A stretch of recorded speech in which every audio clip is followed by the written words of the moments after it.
The topic is one of looking at post-COVID and also the impact, on business. And therefore, I think that it's important that we situate our tax structure, in a very, and as to preface the discussions. And let me say without any ambiguity that Ghana has a tax structure which meets international standard, is solid.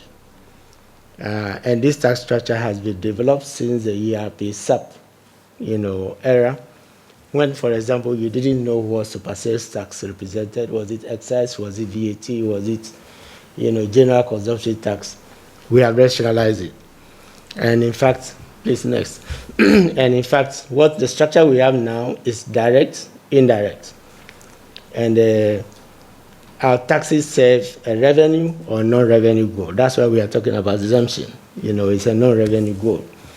And therefore, it's important that we understand that most of the problems we have often is the tinkering with this tax structure, which gives us the problems. We don't, if you tinker with it, then you don't allow the tax instruments to mature. And I'll come to an example, particularly the value-added tax and what we are seeing, with it. And so these are just some of the reforms that we had. Ghana led autonomy, when we took the revenue agencies out of, the core civil service and created what is now GRA, beginning with NRS, RGB, and the rest. So that is on administration. So we can say that Ghana has gone through the same reforms as other African countries, and has a sound tax administration. GRA has GRA has, I don't know the number of qualified accountants that they have today, quite a lot, controller and accountant general. So those days, there used to be just 2 or 3 before those reforms. We rationalize, that's what I said, the tax, structure. We know what is direct and what is indirect, what is consumption, what is tax on income. We rationalize all of that. I spoke about revenue and non-revenue. Next, please. We have the Ministry of Finance Tax Policy Unit, the head is here, which was created sometime, I believe, in 2015 or 2016 to settle the issue of who is in charge of legislation and who is in charge of policy, so that technically it is only GRA, that will run it. And therefore, you don't have those overlapping, and the powers, which Aisha alluded to. Frankly, nobody can exempt taxes in Ghana except Parliament under the Constitution. And therefore, any agency or whatever which is doing anything is not legal. And either it is in law, and that's why you have certain exemptions we were talking about, if I may. For example, the personal income tax as an exemption for low-income persons. It serves a purpose, right? Because we need to, it's a social intervention too. The VAT has exemptions, for example, for education and health, And so when we talk about exemption, often the attention goes to projects, but these are some exemptions which are, and then incentives, as was alluded, you need to attract investments and then be competitive, right? And so, and all this must be undertaken by Parliament. I think the point that was made, by Dr. Dai is the fact that up to a point on exemption, just to make this point, everything used to go to the Finance Committee, which sat jointly with the Real Sector Committee. And then now there is a separation of the sittings. So sometimes, whilst they are looking at the technical features on the other committees, exemptions may slip in. I think that's the point. But actually it's the Finance Committee only which has a prerogative, when it comes to exemptions. Please, let's go on. So we have the direct taxes, which is the income tax on income, and then we have the indirect taxes, which is the tax on consumption. So this is the structure I'm talking about. And under we have personal income tax, and then the PAYE, which is paid by employees. We do have, so that is another corporate income tax, which is the next slide. And those are the taxes on income. There are miscellaneous ones. Then you come to the taxes on consumption, and you are talking about VAT, 1. You are talking about excise, 2. You are talking about tariffs, 3.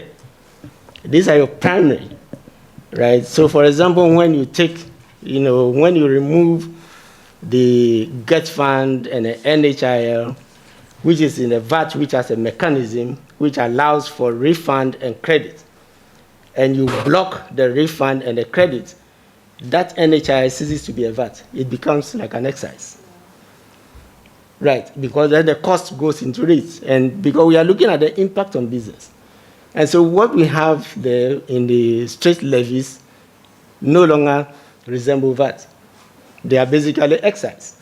And if it's excise that we want to do, we must as well just call it, as such, right? Otherwise, it increases the cost, and it increases consumer prices. And that was why when it was done, the first reaction, came from industry. And all of a sudden you saw, because what they were not treating as cost, once you block it, they start treating it as cost. So you consider the first reaction was cement price went up, breweries increased price, and whatever. The dispensation that they were having in the credit and the refund was removed. And so they had to treat what was a VAT with that dispensation gone as an excise, right? So I think that I'm saying this to show why I said that we have a sound tax structure with solid. So if we are removing something which is a consumption tax and we want to make it, because excise is punitive. So are we removing it? Are we making it excisable because it's punitive? Because excise is on alcohol, it's on tobacco, and for environmental reasons, it's on petroleum. So what's the basis of, importing something which used to be VAT and you are treating it like an excise? Is it because it's punitive? No. Because the purpose for the VAT is general consumption tax. It means all of us here, when we buy this water, but I can't choose not to pay VAT on this water, but I can choose not to pay excise if I don't drink. And if I don't own a car, maybe I don't have throttle. So I think when we attack the rationale, then that is when we begin to have, problems. Business. We have import duty, which is again tariff only. If you don't consume anything imported, you don't pay import duty. But the more important thing is that because it's on only imports, if you bring water, these days we see water being imported from the US and they pay import duty. But this produced locally will never pay import duty, and that's why we say it is protection. It is a protective tax. It is protecting our local industries. So again, if you tinker with import duty, right? For example, if you have the benchmark and you reduce the rate, yes, it may favor, consumers. But all of a sudden, by reclassifying and reducing the valuation, you are making the water imported from outside more competitive than the water that is produced locally. Because the local, product, we didn't used to have, this import duty, which is no longer being protected. That's why we call it a tariff. That's why we call it a protective tax. So I think policy is very important, and the rationale for the tax is very important when we want to consider. And many of these things have gone on. In fact, they were occurring for a very long time, and that's why, if you notice, from 2013 to 2015, we revamped all the tax laws that we have in Ghana, all of them. They were revamped. We created a separate excise act, which we never used to have, so that there's clarity between the difference between VAT and excise, right? So many of these things, started to be reversed again, just as it happened in the 90s and the 2000s. Okay, so my main point, here is that the tax, if we can go to some numbers, please, quickly. Now, if you see the revenue, below that you see of-which tax revenue. This is nominal, next please. And like this, you will see that the highest revenue we ever created was 2015 in terms of GDP. And the highest, next please, the highest tax revenue, sorry, please go back. The next, please, next. I think we can skip this. Next. Next. I'll come back to this. Next, please. Sorry. So you see 17.8 was the highest revenue that we generated.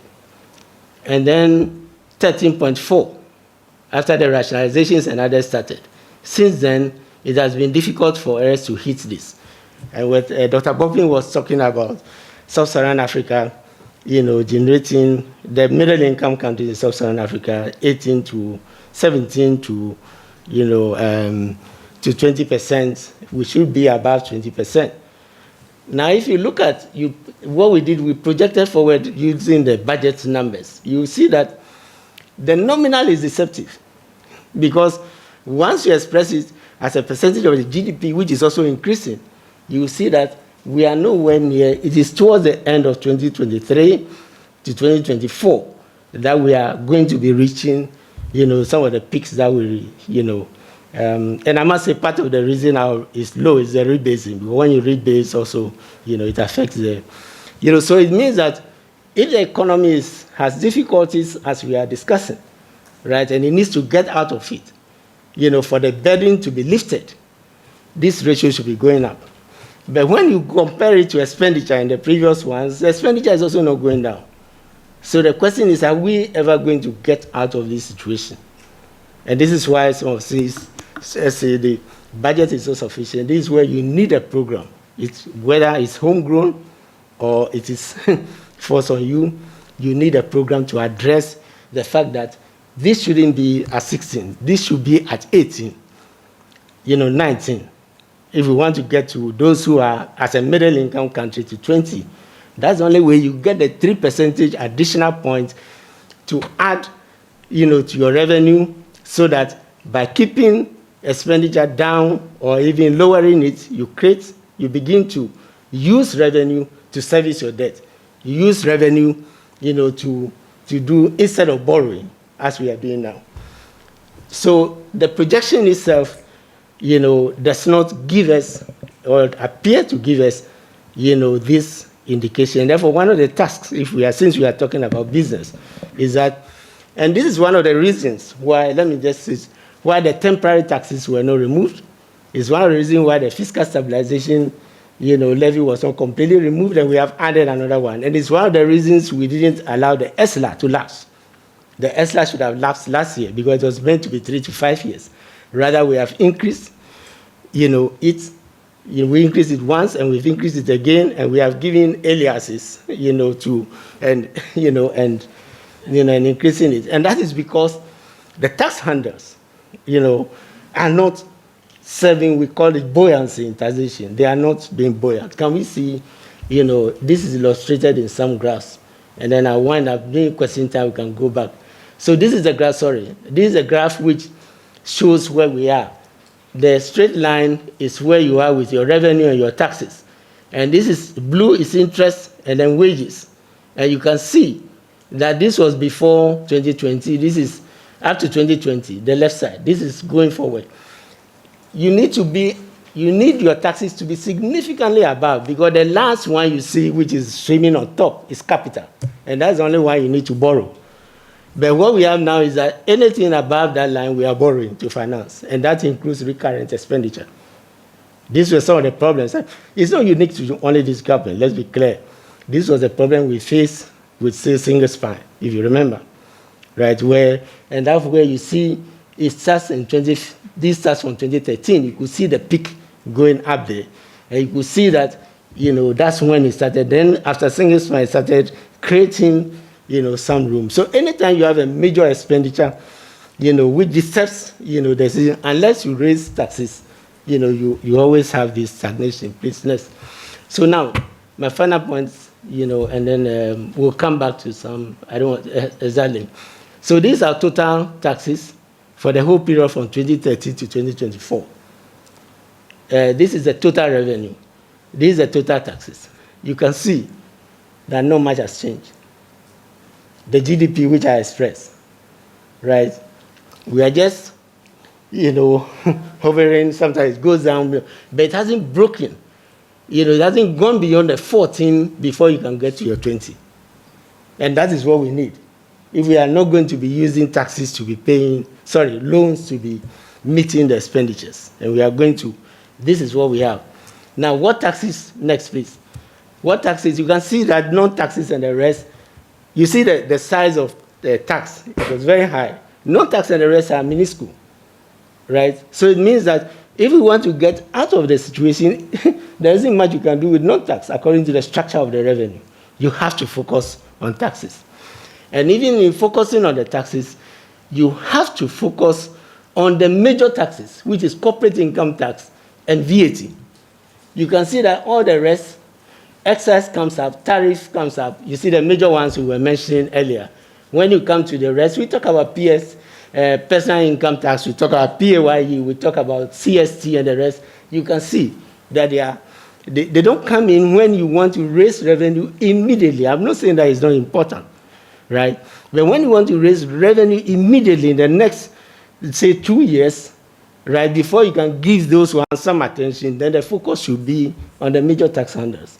And that is where the distortions I was talking about needs to be removed to make it, more buoyant. Next.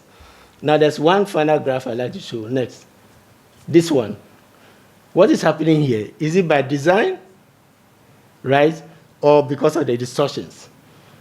When we do a line, you can see the blue line is the corporate income tax. And the orange line is your VAT. When we started VAT, VAT has the largest tax base in the country. So it was higher than corporate income tax. Well, you can see that by 2018, corporate income tax has begun to outstrip, VAT. Is it by design that we are no longer relying? And it goes all the way to the period of 2024 when we are told things will change. Is it by design that the largest tax base is no longer the one that's going to generate the most revenue? Or it is the distortions that we have introduced in the VAT, which is not yielding any results. And if they are not yielding any results in terms of revenue, because it's supposed to be the one, So this is something I'm still examining. It's not complete. I'm looking at the numbers, so please don't take it. But it is not, going well, and therefore the accounting firm's tax policy, and I would urge that we look at this as policymakers critically. And it is by design, because this is consumption tax. Remember that when you put on corporate income tax, that is the biggest business direct tax, right? And therefore, do you really want to shift, to making corporate income tax the largest revenue? And so let me pause at this stage, and then we continue.